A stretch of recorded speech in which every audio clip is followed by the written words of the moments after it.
all like to say thank you to Macmillan. I don't normally go out of my way to praise and thank publishers, but they're paying for me to be here, that's one thing.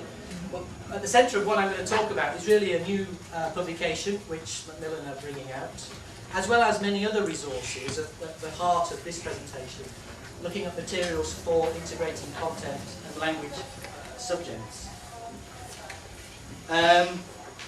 So as we go through, I'd like to look at teaching subjects through the medium of English from the perspectives of resources. There are many dimensions to this.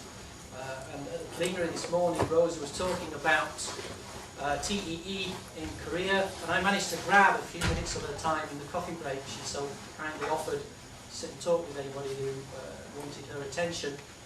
And I got into the queue, and I said, "Are you going to teach your curriculum through English as a foreign language?" And she said, "Yes." Most of the work I do, hi, please come in, is with contexts where this is actually happening. Governments make a decision to teach their subjects through the medium of English as a foreign or second language. And recently that has taken me to the Gulf states, where the Omani Ministry of Education is preparing to introduce English medium maths and science on a Malaysian model. Rosa mentioned Malaysia this morning. Qatari schools, former Ministry of Education schools, have a pseudo-independent status now, which means that they're privately managed.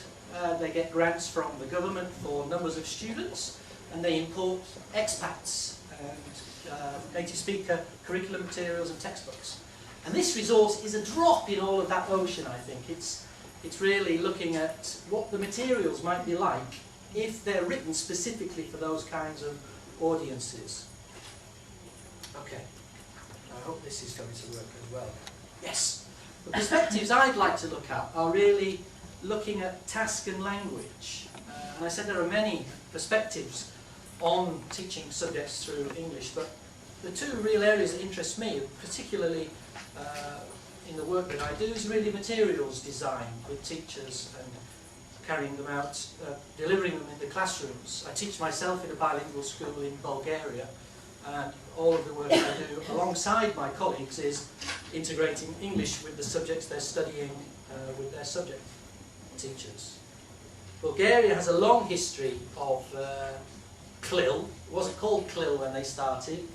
It was bilingual education. And just recently this term has come into play. But Bulgaria has about 60 years of experience of teaching its curricula through foreign languages. English was a latecomer for them. Russian, French, German were major languages taught in Bulgaria in the 1950s even. Looking at language, there are many places to find language within specific subject areas in the curriculum. And I've just written down 3 of them there. The curriculum itself. There's a lot of information in curriculum documents if you have them. Some countries don't have curriculum documents for teachers to work with. They have a set textbook. The textbook is the curriculum document. Textbooks also offer an indication of what the specific language is of subjects. And the teachers, what comes out of their mouths and what they write, prepare for students, what they put on the board and so on. And I spend a lot of time working with teachers analysing this discourse, looking at what this language actually is in their subjects. Summarising it, paring it down and organising it in an accessible way for learners and getting them to use it. And this might involve contextualising the language in some way within the subject, creating substitution tables for students to recreate sentences in their own words, handouts that accompany other materials like a lab report or a visual with phrases on them so that they can use them to create their own sentences. Posters that have verb phrases on them to help students for a specific aspect of their subject learning. And they talk and write using these resources. I wanted to show this slide because talking about where you find the language from, I stole this from a colleague. I won't tell you her name because you might guess what the numbers are about. And that's what I'd like to ask you before I say any more. What do you think these numbers refer to? If you know, don't say anything. But if you've never seen it before and you'd like to have a guess, have a guess. Anybody? Speakers of English, that's a very good guess, isn't it? Somebody once suggested my salary. Certainly not my salary. Absolutely.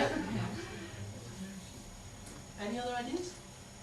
What were you going to say? Okay, I guess. No, I think I know. It's 750,000 words in the English language. Yep. Is approximately the current count. Yep. I don't know what the 650,000 is. 40 to 45,000 words are approximately the number of words that an average educated native speaker uses. I don't know what every 12th is. 2,500 is 80% of the words that they use regularly. Yes. 75%. Sorry, I don't know what the 7,500. Let me show you. Let me show you. Ah, I was close. This is from a presentation I attended by Gwyneth Fox, who's one of the authors of the Macmillan Advanced Learners Dictionary. And I use this in the workshops I do with teachers, talking about language awareness, trying to get them to think about what they know about the English language. I was quite shocked that I didn't know most of this information when Gwyneth presented it. I've been teaching for a long time, English, and I didn't know most of this stuff. Particularly interesting are the facts like the is every 12th word. In the English language we read and listen to is the. It's great dinner conversation stuff, isn't it? And then the bottom three pieces of information. 80% of everything we say and write is made up of only 2,500 words. Can I answer the question? Is that independent semantic elements, or is it words with multiple meanings? Like Well, I'll get to that in a moment, because that's a very, very important question. And I think I'm going to simplify things, maybe oversimplify things for the purpose of my presentation. But we will come back to that in a second, because I'm going to give you a task that looks at that. Take that a little bit further. 90% of everything we say and write is made up of 7,500 words. And then we've got 10% is everything else. The Macmillan Dictionary does something quite interesting for crazy people like me who love this kind of thing. It identifies these words. It stars them. So the first 2,500 has 3 stars. From 2,500 to 7,500, 2,500 to 5,000 has 2 stars, and up to 7,500, 1 star. And all the rest are black. All the rest are black. The less common words are black in the dictionary. And what does that mean in terms of text? Well, a quick task for you. Don't spend too much time on it, because we don't have a lot of time. Can you identify the black words in this text, the general science text? Those of you who have a handout actually have a copy of this text. Could you shout some out? Source. Germs. Source. Source. Infections. Infection, rabies. Sewage. Microorganisms. That's 6. There are 12. Salmonella. Salmonella. 7. Lizard. Contaminate. lizard? Lizard. 4 more. Intestines. 3 more. Intestines, maybe. Let me show you the answers. It's quite a complicated slide, but just look at the underlined words. Hi. Don't worry, come in. And I think to pick up on the colleague's question, are they individual items? And you can see that there are compound items. Hasn't, for example, is a black word. I think that answers the question. It is based on usage, according to common usage. And this information comes from more than just the dictionary. It comes from a whole corpus of information with many, many more words in it.